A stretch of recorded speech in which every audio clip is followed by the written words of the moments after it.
હા ખેડૂત મિત્ર, આપનો પ્રશ્ન પૂછો. આપણે યુટ્યુબ માં મૂકતા હોય છે અને પર્સનલ ડિટેલ નહીં બોલતા. બોલો. આપણે ઉપલેટામાંથી બોલું છું. હાજી બોલો. પર્સનલ ડિટેલ નહીં આપતા કાંઈ. કેનાલમાં જે છે ને આજથી 52 ની સાઈડમાં પેલા છે ને કાર્યો કરેલો હતો એનો. એમાં આ લોકો પારો મારી દીધો આડો. કોને? બીજા ખેડૂતોએ? ખેડૂતે ના ખેડૂતે મારી દીધો. ઓકે. કાર્યો બંધ કરી દીધો છે. અને 1952 ની સાઈડમાં એ છે ને ગૌચર હતું. એ પછી આ લોકોએ આપી દીધું આ લોકોને એમ બધાને. એટલે કાયદેસર આપ્યું છે કે ગેરકાયદેસર ઘૂસણખોરો છે કે સાથળીથી આપેલું છે? ઓકે, કાયદેસર આપી દીધું. હવે એમાં તો પછી કાર્યો ના થાય ને હવે એમ પછી બધી તો. કાર્યો હમણાં બંધ કર્યો છે કે વર્ષો પહેલા બંધ કર્યો છે?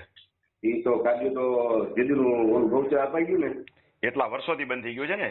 હા, તો એમાં હવે કશું ન થઈ શકે. બીજો પ્રશ્ન હોય કઈ તો કયો. કાર્યો વર્ષો પહેલા બંધ કર્યો હોય તો કઈ ના થાય ને. એટલે બંધ નથી કર્યો અહીંયા. મામલતદારની જ ભૂલ છે એમાં એમ. પણ કેટલા વર્ષ પહેલાની પ્રક્રિયા છે એમ કહું છું? એ છે તો 52 ની સાઈડ જ છે. તો એનું હવે શું થાય મારા વાલા? તો તમને પાણીનો જે કાઢ્યો છે એ 70 વર્ષ થઈ ગયા, બંધ થઈ ગયેલો છે. એમાં આજની તારીખે હવે શું થાય? કશું ન કેનલ વાળાને છે ને કેનલ સુખાધિકાર કોને કહેવાય અથવા તો તમારા અધિકારો કોને કહેવાય? સુખાધિકાર એને કહેવાય કે જે અત્યારે વપરાતા હોય ને બંધ થાય 2-5 વર્ષમાં થાય. 70 વર્ષ પેલા હોય ગયા હોય તે આપણા સુખાધિકાર નો કરાય. 70 વર્ષ પેલા મળેલા હોય આપણા સુખાધિકાર કહેવાય.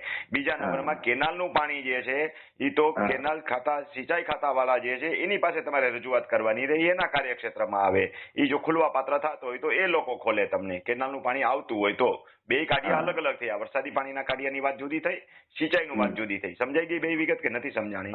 આ તો સિંચાઈનું છે. આ તો સિંચાઈ ખાતાને કયો એ ખુલવા પાત્ર થતો છે તો તમને ખોલી દેશે. અને તમે કઈ ચાર્જ ભરતા હશો અને કોઈએ બંધ કર્યો હોય તો એ ફરજિયાત ખુલશે. હા ભલે ભાઈ. ઓકે, આવજો.